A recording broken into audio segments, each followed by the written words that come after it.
మీకు ఒక మాట చెప్పనా, అన్ని బంధాలలో కల్లా స్నేహబంధం చాలా గొప్పది అనమాట. సిగ్గు లేకుండా, ఏమాత్రము సిగ్గు లేకుండా రాజీ పడిపోగలిగేటటువంటి బంధం ఏదైనా ఉందంటే అది స్నేహబంధం. అంటే అందరూ అలా ఉంటారా అంటారమ్మో, అందరూ అలా ఉంటారు. స్నేహం విలువ తెలుసున్న వాళ్ళు మాత్రమే, అందులో ముఖ్యంగా పోగొట్టుకున్న వ్యక్తి యొక్క విలువ బాగా గుర్తించినటువంటి వాళ్ళు, తెలుసుకున్న వాళ్ళు మాత్రమే ఈ విధంగా ఏమాత్రము సిగ్గుపడకుండా రాజీ పడిపోతారన్నమాట. 1,00,000 అనుకుంటాం, 1,00,000 తిట్టుకుంటాం, అనకూడని మాటలు అనుకుంటాం, మళ్ళీ ఇలాంటి వాళ్ళ మొహం చూడకూడదు అనుకుంటాం. కానీ కాస్త వేడి తగ్గిన తర్వాత మనకు గుర్తుకొస్తూ గుండెలు పిండేస్తూ ఉంటాయి, ఏడ్చేస్తూ ఉంటాం, అన్నం కూడా తినబుద్ధి అవుతుంది. ఎందుకంత శిక్ష, రాజీ పడక.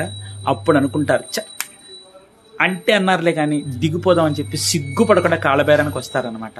మళ్ళీ అప్పుడు అనుకుంటారు అలకలో ప్రేమ చచ్చిపోక, ఇప్పుడు గుర్తుకొచ్చాను అలాగే. అప్పుడు మౌనం వహిస్తాం. అది అపురూపమైన బంధం. నా జీవితం చాలా చిన్నది, ఆ చిన్న జీవితంలో అపురూపమే స్నేహబంధం అన్నమాట. కుటుంబ తరహా బంధాలను కూడా నిలబెట్టగలిగేటటువంటి నైపుణ్యత కలిగినటువంటి బంధం స్నేహబంధం అన్నమాట. ఆ స్నేహం ఏ విధంగా నష్టపోకుండా తన చెయ్యి అడ్డం పెట్టేది స్నేహబంధం అనమాట. అందుకని స్నేహబంధం చాలా అపురూపమైనదే. మన అదృష్టం కొద్దీ ఆ స్నేహబంధం మనకు దొరకాలన్నమాట.